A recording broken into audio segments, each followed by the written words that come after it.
เอากินมันสิแห้งกูนี่ต้นมะเกี้ยงนี่โอ้นี่เด้ต้นนี้กันนี่นะนี่จะจงไว้โหลดให้นั่นหน่อยก็ได้กินหมากมาเลยบอยจิตจะมานี่ด้วย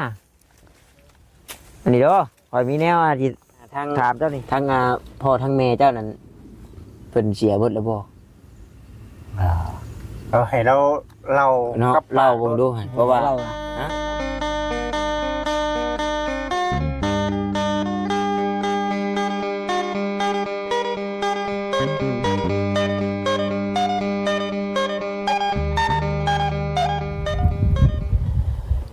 โอเคเนาะพี่น้องเนาะเปิดภาพขึ้นมาในมือนี้พี่น้องเลยก็ยังอยู่แคมป่าแคมดอนอยู่สวนอ้อยสวนแค่เพิ่นพี่แหละเนาะพี่น้องเนาะตอนนี้ก็ยังอยู่กระท่อมน้อยทำใจไอ้สิงเราพี่น้องเลยนี่ก็ค่อยขับลงแรงเนาะเมื่อกี้นี้เจ้าของทีเพิ่นก็มาโอลมกับทางเบาแสนเพิ่นเนาะตกลงอย่างกันเรียบร้อยแล้วล่ะพี่น้องเลยแต่ว่าเงินเท่าแหละยังบ่พร้อมเนาะพี่น้องเนาะมีแต่ว่าจังใดก็เอาใจซอยเด้อพี่น้องเด้อยังบ่พอเบิ่งตอนนี้มีมี20,000บ่ว่าเสร็จ20,000พี่น้องเนาะเพราะว่าดินมัน53,000พี่น้องเลยเนาะเป็นกำลังใจให้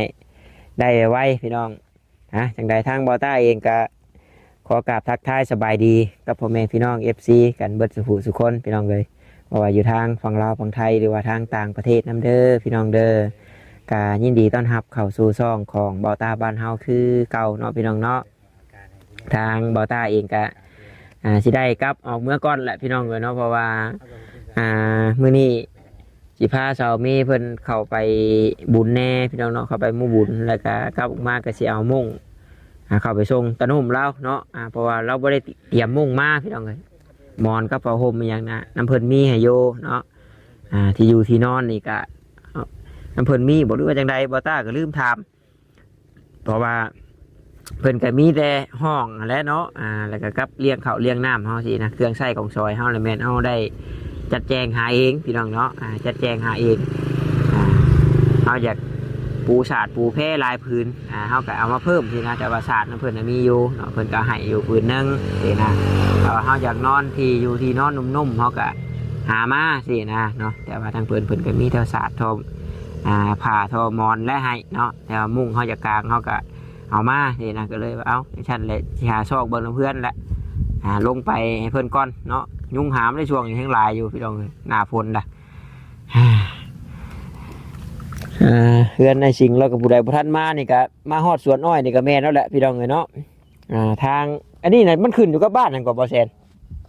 จังว่าเด้อบ่แม่นยังบ่ฮอดดงกับพุ่งเนาะเอ้าสบายดีเด้อเนาะ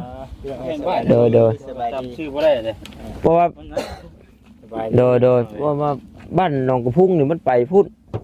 อันนี้ยังบ่ทันฮอดจักสิว่าทางใดทางชอดลงไปนี่ทางช่างสวรรค์ช่องสวรรค์ได้ทางนี่ชอดสวรรค์เลยแต่ว่ามื้อวานนี่หลายคนอยู่มาเมื่อวานเนาะย้อนเลยมื้อนี้มีแต่เจ้ากับค่อยติมื้อนี้ว่าเป็นช่วงแรงเนาะเพราะว่านี่ก็บางมื้ออะไร3 โมงพี่น้องเอ้ย3 โมงแรงเข้ามาแล้วสะดวกแง่ใดก็มาเนาะนั่นแหละนี่ก็สิออกเมื่อก่อนค่อยนะว่าข่อยก็กันแล้วข่อยก็จักสิยังบัดนี้ก็บ่มีหยังแล้วบัดนี้แจ้งบ่ล่ะติบ่ได้ฮ้องคือกันบ่เอาแล้วก็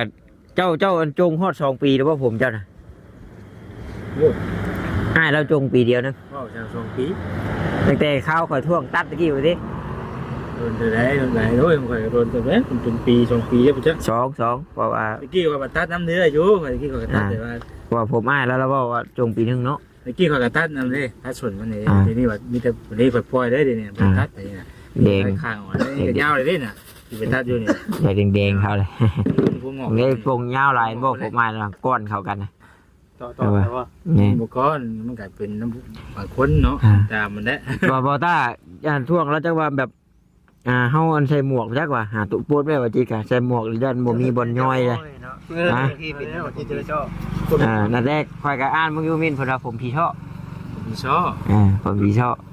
คนก็ว่าผมผีช่อโอ้อยู่ไทยออกข่าวแล้วอยู่ไทยน่ะโอ้ย เต็มเซิร์ฟเบอร์ใน YouTube นะ มันมีที่ไปที่มา แม่น เฮาจังว่าเฮาก็จังว่าบ่คาดไป โอ้โหเนาะกล้าเด้ เพิ่นเรื่องนั้นเรื่องนี้ บางทีมาตัดมาบัดบ่อยู่ดีมีแฮงเนาะ พองบ่เป็นหยังแต่ผู้ชายก็อันป่วยไปก็มีว่าเฮาก็บ่อยากไปวนเนาะ เอาเนาะมันมีสิ่งศักดิ์สิทธิ์ได้เพิ่นเว้ามันก็มีเรื่องราวมาแหละเฮาก็เลยบ่อยาก ตำนาน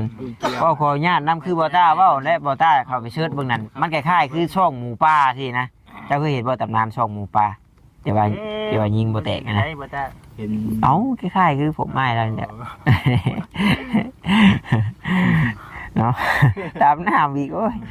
บ่ได้ก็ใช้เลขกับไฟมีบ่มาเดี๋ยวสินี่ละบัดนี้ถึงขั้นจะเอาเข้านี่ดิ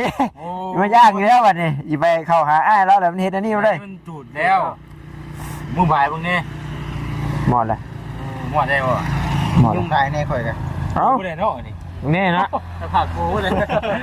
กูบัดเด้พี่น้องเอ้ยกินแต่ข่อยเนี่ยบัด โอ้ยมึงเนี่ยนะ เจ้าเนื้อหอมเนาะ ก็มีพายุนี่ เอามีป่ะจ๊ะ มีใครบอกอยู่ เอาเลยแสดงว่าพวกมันอ้ำเนาะ แสดงว่าจะไปจับผมแล้วจะกินนี่ บ่ท่วงก็คือได้ขนาดท่วงก็คือได้ ไม่ไหวกว่านี้ ขนาดว่าสิเอาไปอันอูดแล้วสิได้ปฏิหารนั่งวูบขึ้นแล้วนี่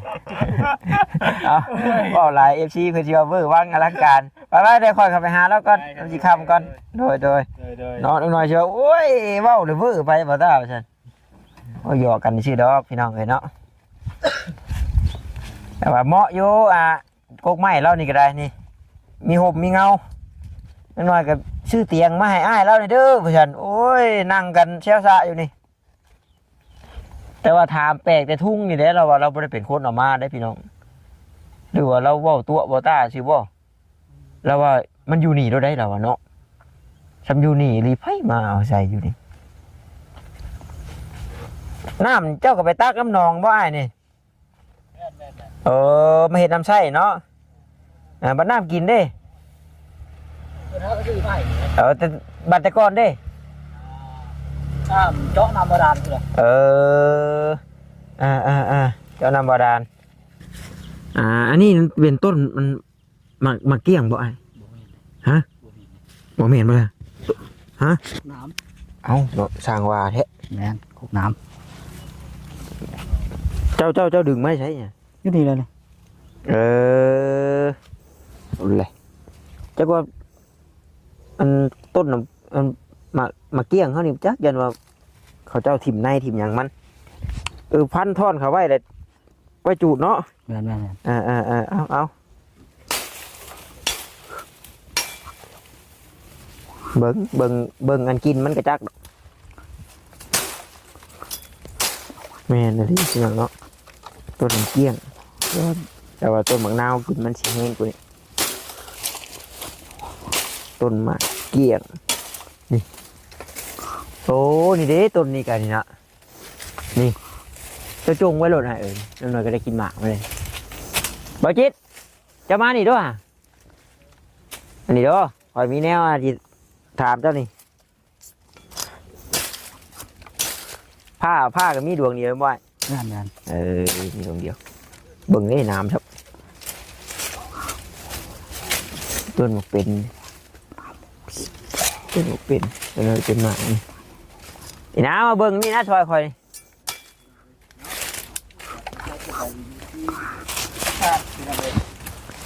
นี่น้ามาเบิ่งแน่เลยต้นมะเกี้ยงบ่จ้าวันนี้แม่นเหรอ นี่บ่ เด็กแล้วฉันคอยจิมาเบิ่งหลายคนนี่ฮะเด็กแล้วคอยกับจักกันเราว่าต้นหนามจะว่าต้นเกี้ยงเลยเจ้าจงไว้เด้อวะ บ่แม่นดอก ฮะบ่แม่นติ เกี่ยงเป็นนี่ซั่น เอ้าแอนวานี่ครับ มันก็มีกลิ่นเนาะ อ้าวบอกเนาะก็มีแหละ คุณพี่น้องเอ้ยก็เห็นการเป็นเช่นยังก่อนนี่ ของที่ห้าแล้วนี่ทอนไว้แล้ว ก็ไม่สูด บางงานอยู่นี่อะไรอันนี้ก็เอาไว้เฮ็ดพื้นดังเข่าเจ้าเห็ดนั่นก็ เนาะ พื้นดังเข่าเพราะว่า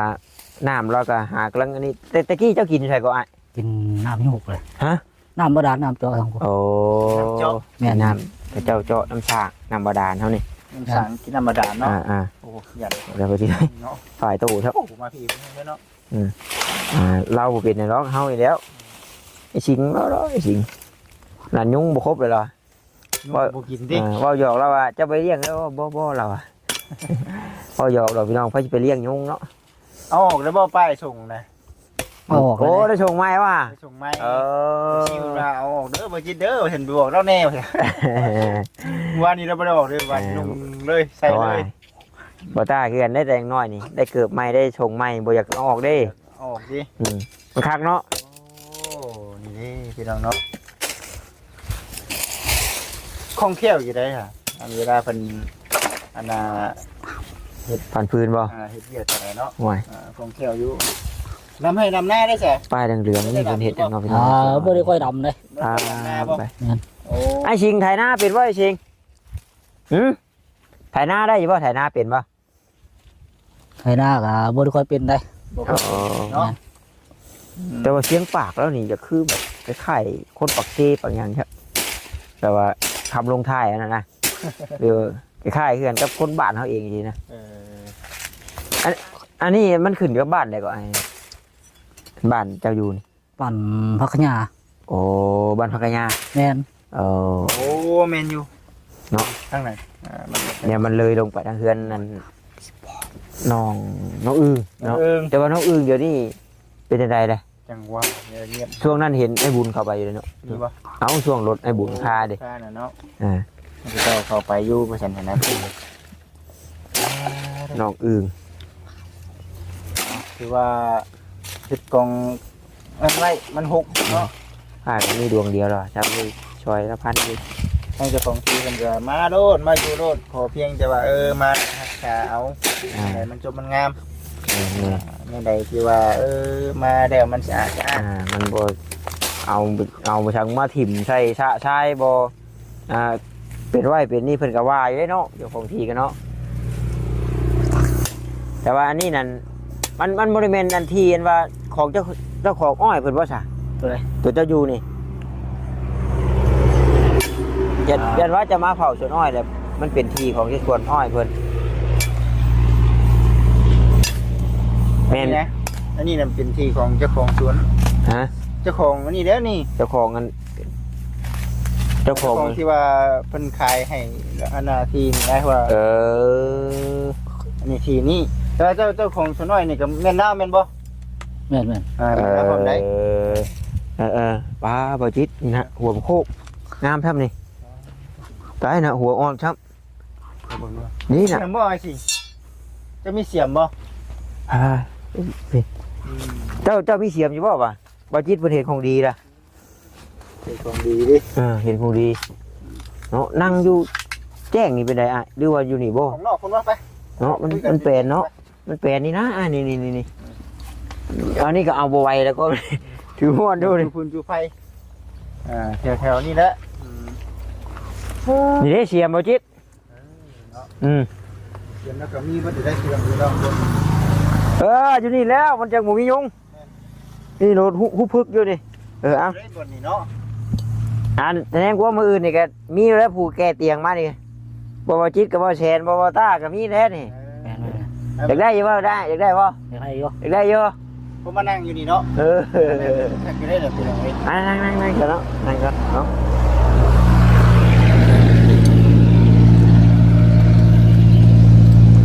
ห่างมามือแรกบ่ตาก็ได้เนาะจักหมู่ไปฮอดใส่แล้วซั่น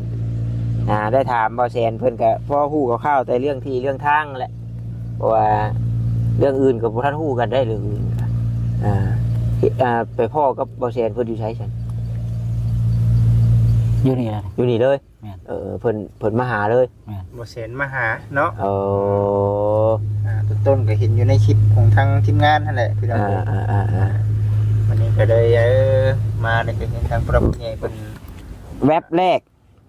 ที่เบาต้าเห็นอ้ายแล้วน่ะคิดว่าพูนอันอ้ายผมยาวผู้ดีเพิ่นช่วยส่วนดินเฮือนในแล้วคิดว่าเรามาใช้หมวก แม่นบ่ แวบแรกนั้นเจ้าก็เห็นแล้วว่าภูมิส่วนดินเฮือนในเราก็ผมยาวกัน ก็ยังบ่ทันเห็นดอก นั่นน่ะจักอ้ายช่างนั้นน่ะแล้วก็รูปห่างก็น้อยคือกันนี่นะ แม่น แม่นที่ ห่างก็น้อยคือกันบัดทั้งพ่อทั้งแม่เจ้านั้นเพิ่น พิ่นเสียเบิดแล้วบ่ เอาให้เราเล่า เนาะ กับ เล่าเบิ่งดูให้เพราะว่า เรานะ ฮะ เรื่องเรา มันเป็นอะไรเพราะว่าเฮาก็ได้ยินแต่เจ้าของที่เพิ่นเว้าอยู่พังอยู่ซื่อว่า เรื่องเรานะ มันเอ้าเว้าแล้วก็จะบ่สบายใจเจ้าก็บ่เว้าก็ได้เนาะแต่ว่าเพิ่นแยกทางกันบ่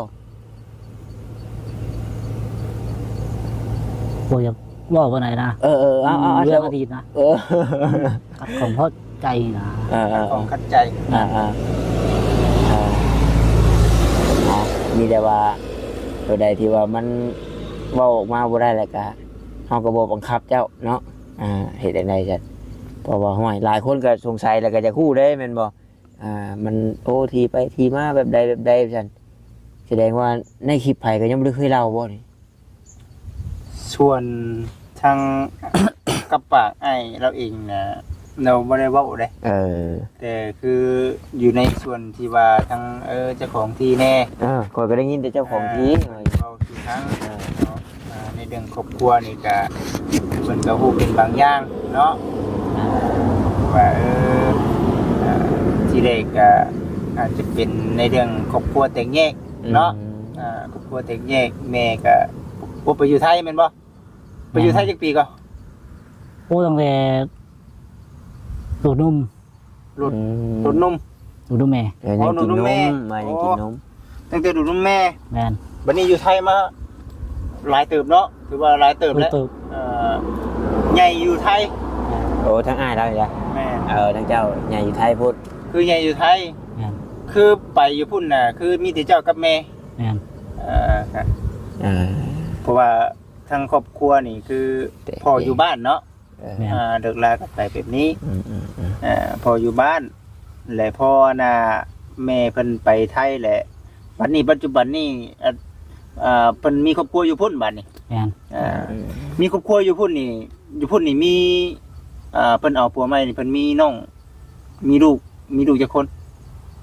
3 คน มีลูก 4 คน 3 คน 4 คนพุ่น แม่น โอ้ใหญ่เบิดแล้วเนาะ ใหญ่ไปแล้ว เจ้าก็ติดต่อหาเพิ่นอยู่บ่ ก็บ่ได้ต่อ ติดต่อแต่ว่าฮู้เนาะ ฮู้ แต่ว่าพอฮู้อยู่ แต่บ่จิตถามว่าคิดฮอดแม่บ่ไปซั่นน่ะ เจ้าก็บ่คิดฮอดอยู่แม่นบ่ แม่น แต่ว่าบ่แน่เด้บางทีเพิ่นนั่งเบิ่งคลิปอยู่ก็มีเด้บ่ FC อยู่ทางฝั่งไทยหลายเด้เนาะ FC ทางฝั่งไทยหลายเด้เจ้ามาพี่บอกเพิ่นอยู่บ่มาบ้านก่อนสิกลับบ้านหั่นนะบอกทางแม่อยู่บ่ ก็บ่ได้บอกละ บ่ได้บอกแล้วซ้ำ เพิ่นมีครอบครัว แม่น เอาพากันมาบัดนี้มาผู้เดียวเลยบ่ เอาผู้เดียว มาได้ได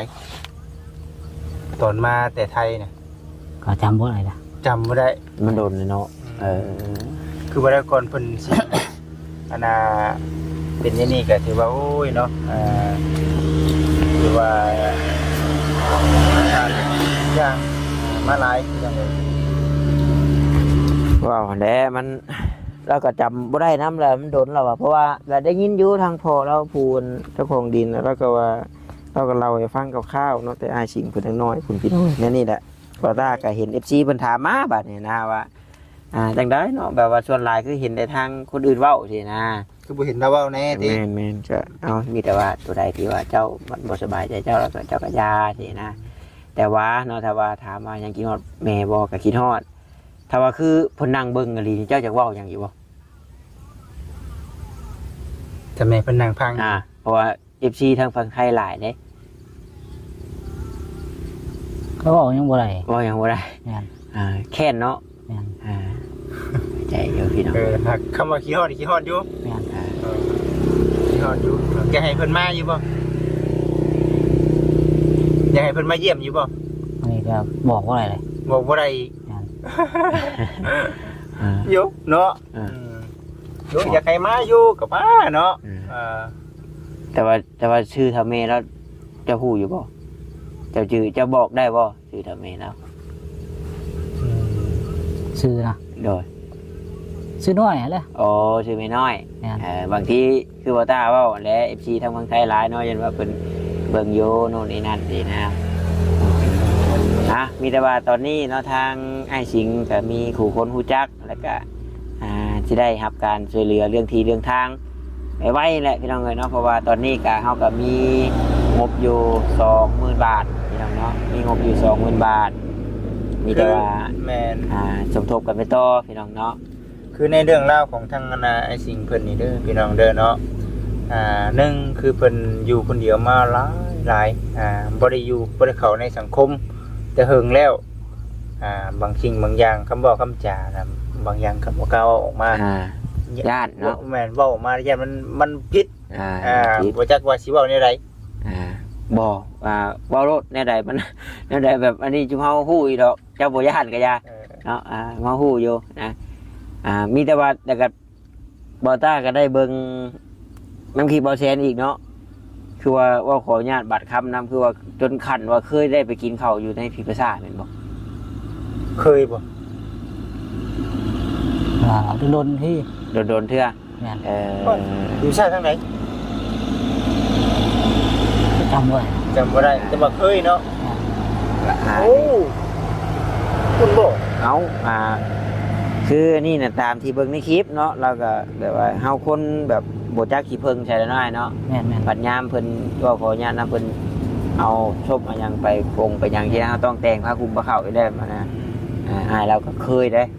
เข้าไป บ่ย่านบ่บ่ย่านบ่ บ่ย่านเลย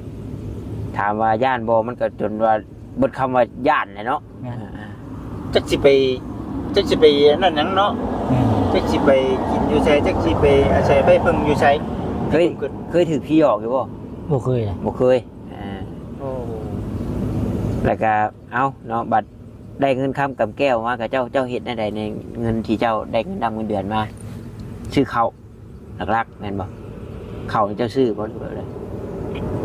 เข้าเลย เขาสารก็ยังไงนะชื่อบ่หรือว่าแบบว่ามีแต่เอาไว้ชื่อ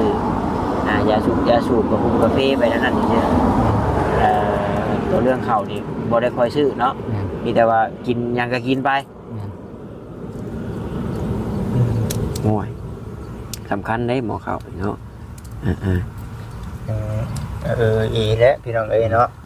คือว่าในหั่นแหละ บางทีบางอย่างเราก็บ่กล้าเว้าคือบ่คิดว่าเนี่ยคืออันนี้น่ะบ่ตาหาลังมาพี่น้องเนาะแต่ก็บ่ตาก็บ่จักแต่ว่าเป็นแบบใดสินะมีแต่ FC เนาะผู้เพิ่นได้เบิ่งก่อนหรือว่าฮู้แล้วก็เอาเนาะ ขอไฟน้ำ แม่ เนาะ ขออภัยนำพี่น้อง เพราะว่า บ่ตาบ่จักบ่ตา แม่นเมื่อวานนี้ก็ไปถามทั้งแต่พ่ออยู่คืออยู่ในส่วนทั้งแต่แม่เพิ่นก็มีครอบครัวแล้วบัดนี้มาอยู่ในพ่อเพิ่นก็มีครอบครัวแบบนี้นะลูกเต้าทั้งนี้ก็หลายคนแต่อยู่นำบ่ได้เนาะอยู่นำบ่ได้ครับ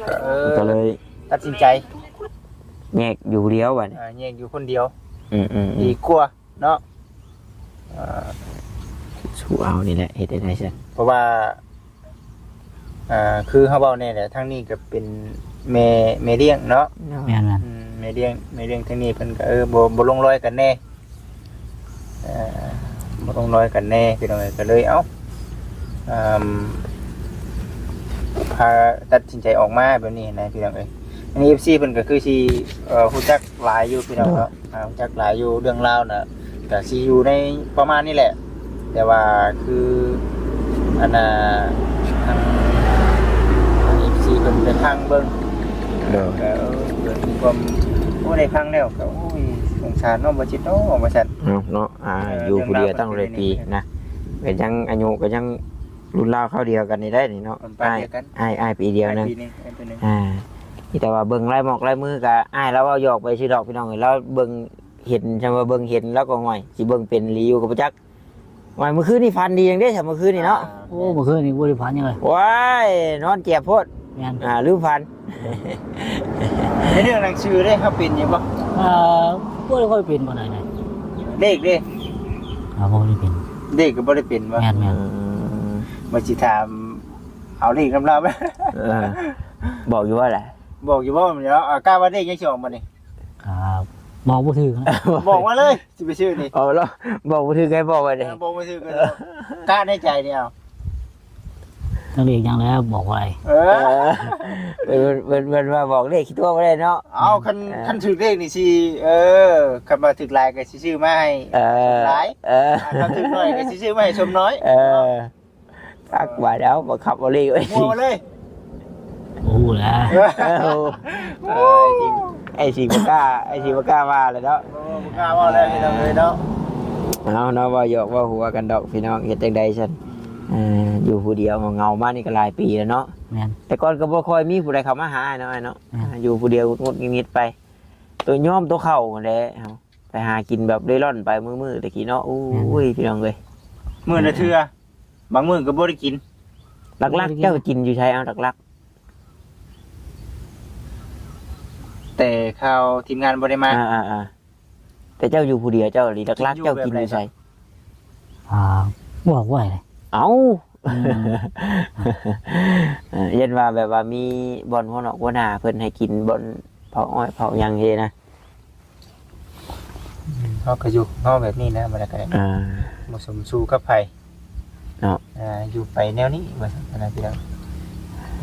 ก็มี FC หลายท่านอยู่โอ้ยบางอย่างเพิ่นก็เฮ็ดยันเฮ็ดตัวนี้บ่เป็นเด้อบ่จิตเด้อว่าซั่นเฮ็ดตัวนี้บ่เป็นบางสิ่งบางอย่างก็บอกเราแนะนำเรานำแน่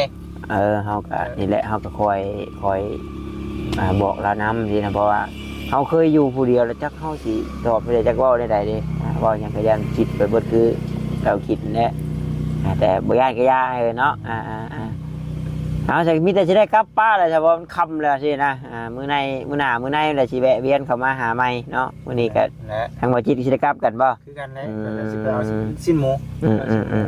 มื้ออื่นมันตลาดนะ ไปใช่กลับเด้อเด้อเอาสู้ๆเนาะขอให้ความฝันเป็นจริงเอาไว้เนาะเรื่องที่เรื่องทางเอาสบายดีใช่เนาะโดยไปใส่พี่น้องเลยไปใส่เนาะโอ้ยผู้บ้านแสนสิได้กลับป้าเลยเด้อได้กลับป้าแล้วบัดนี้ กลับคือกันแล้ว กลับบ่ท่าไปเด้อใส่เนาะพี่ออกแล้วอยู่ผู้เดียวแล้วแรงน้ำเจียมแมงดาเพิ่นมื้อนี้เนาะ โอ้ยนี่อีกแล้วฮะ ยืมได้ชัดตัวนี้ เอามากินด้วยยังได้ ยืมใช่จะยืมบ่ได้ช่องเนาะ โอ้ยเอาได้เอา มา ยืมไปจังเอามากินด้วย ช่องแอบแนบพอไปแล้วพอจะต่ำทีเลย โอ้ย บางทีเอาเอาแทนแอบมันแบบแล้วละเอา เนี่ยได้เชื่อทำได้หนาพวกเนี่ย เนาะ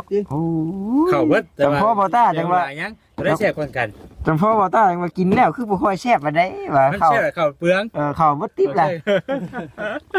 ขนาดมันบอกค่อยแช่เข่าไปก่อนเนาะ บ่ค่อยแซ่บมันทำนี่ไปซะเนาะ เดียวจะไปเมื่อ เมื่อก่อน เมื่อเอาสิ้นหมู ไปใส่พี่น้องเลยเนาะจังใดกะคือว่าอ่อนแล้วสมทบกันเข้ามาเนาะ